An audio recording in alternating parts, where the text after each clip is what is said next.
এই রাস্তাটা ভাঙার ফলে জনগণের অনেক কষ্ট হইতেছে, তারা যাতায়াতের কোনো ব্যবস্থা নাই, ভ্যানও চলে না, কিছু চলে না, এই পানির ভিতরে হাইটে চলতে হইতেছে। অতএব যত তাড়াতাড়ি সম্ভব এটারে সংস্কার ব্যবস্থা নেওয়া হোক।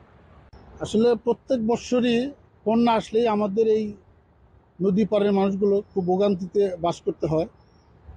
আহ, এবছর এই যে দেখেন আপনারা যে রাস্তা ভেঙে গেছে, রাস্তা ভেঙে যাওয়াতে আসলে এখানে একটা হাই স্কুল, একটা প্রাইমারি স্কুল, এখানে অনেক প্রতিষ্ঠান আছে, একটা বিড়ি ফ্যাক্টরি, পাউরুটি ফ্যাক্টরি।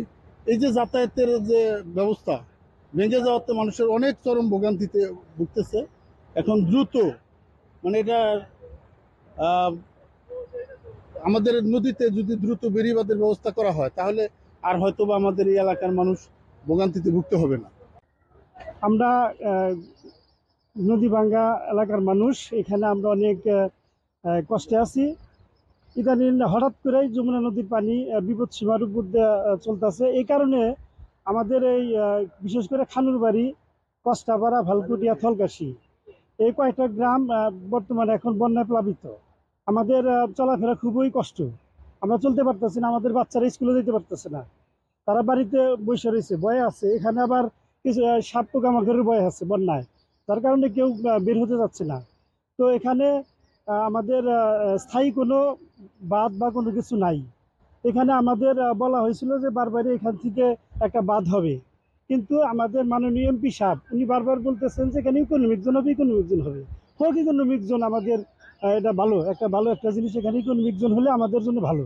তো তার আগে যদি এই মাটি কষ্ট খালুবাড়ি থেকে আমাদের এই বালকুটিয়া পর্যন্ত, মাটি কাটা পর্যন্ত একটা স্থায়ী বাঁধের ব্যবস্থা করা যাইতো, তাহলে আমাদের বিশেষ করে এই অন্তত এই 10,000 থেকে 20,000 মানুষ আছে, আমরা পানিবন্দী প্রতি বছরই হইতেছি।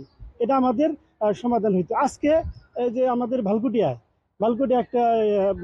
যে বাঁধটা, এখানে একটা ছোট একটা বাঁধ ছিল রাস্তা, সেই রাস্তা ভেঙে পানি ঢুকেছে, যার কারণে এখানে প্রায় 5-7 হাজার মানুষ এখন আজকে পানিবন্দী, তারা এখানে চলাফেরা সঠিকভাবে করতে পারবে না।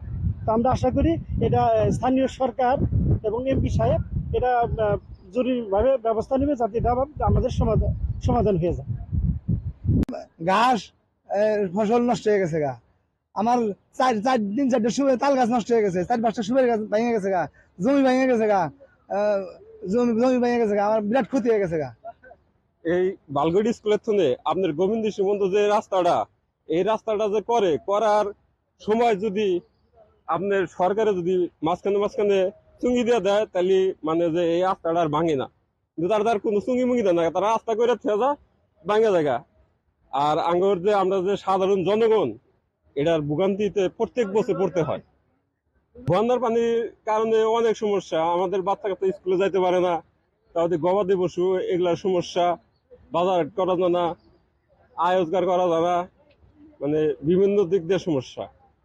সন্ধ্যাবেলা গেছি, যাওয়ার পরে ইনটা ঠিকই আছে, পরে জঙ্গা পানির আস্তে আস্তে, আমার তার প্রথমে বাদ নাই, আস্তে আস্তে ভেঙে গেছে, পানি ফিকছে, ফিকার কারণে এই জায়গায় আস্তে আস্তে ভেঙে গেছে। এই জায়গায় একটা চুঙ্গি ছিল, হালকা পানি করতো, ওই চুঙ্গির গোড়া দিয়ে ভেঙে গেছে।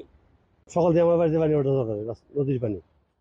তারা রাত্রে পানি ঠিকভাবে ছিল, এই ভোর 6টায় এই রাস্তা ভাঙার কারণে আমার বাড়িতে পানি নেমে যায়।